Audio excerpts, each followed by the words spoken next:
రాష్ట్రీయ స్వయం సేవక్ సంఘ్ అభిప్రాయాల పేరుతో ఇచ్చినటువంటి హైలైట్ చేసింది దైనిక్ జాగరణ్. దానికి కౌంటర్ ఇప్పుడు ఇచ్చింది ఆర్ఎస్ఎస్.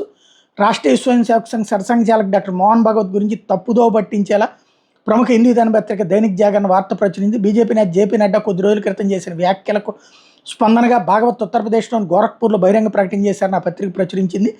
ఆ తప్పుడు కథనం ప్రకారం భాగవత్ మన దేశంలోని ప్రతి పౌరుడికి తన మనసులోని భావాలను వ్యక్తపరిచే స్వేచ్ఛ ఉంది. నడ్డా ప్రకటనలో సంఘానికి ప్రమేయం ఎంత మాత్రం లేదని చెప్పారట. పైగా భాగవత్ ప్రకటన బీజేపీ లేదా ఆర్ఎస్ఎస్ విధానాలతో సరిపోల్చకూడదని కూడా ఆ వార్తా కథనం పేర్కొంది. అయితే సంఘ్ అఖిల భారతీయ ప్రచార ప్రముఖ సునీల్ అంబేద్కర్ ఆ వార్త నిరాధారమైందంటూ కొట్టిపడేశారు. ఆర్ఎస్ఎస్ సర్సంఘచాలక్ మోహన్ భాగవత్ ఎటువంటి బహిరంగ ప్రకటన చేయలేదని ఆయన ట్వీట్ చేశారు. భాగవత్ ప్రస్తుతం సంఘ్ దేశవ్యాప్తంగా వేరువేరు ప్రదేశాలు నిర్వహిస్తున్న శిక్షణా శిబిరాల్లో పాల్గొనడం కోసం దేశమంతా పర్యటిస్తున్నారు. అసలు జేపీ నడ్డా ఏమన్నారు, దాని గురించి ఏం ప్రచారం అవుతుంది? కొద్ది రోజుల క్రితం ఓ మీడియా సంస్థకు ముఖాముఖి ఇచ్చారు. అందులో నడ్డా బీజేపీ స్వీయ సామర్థ్యాల గురించి మాట్లాడారు.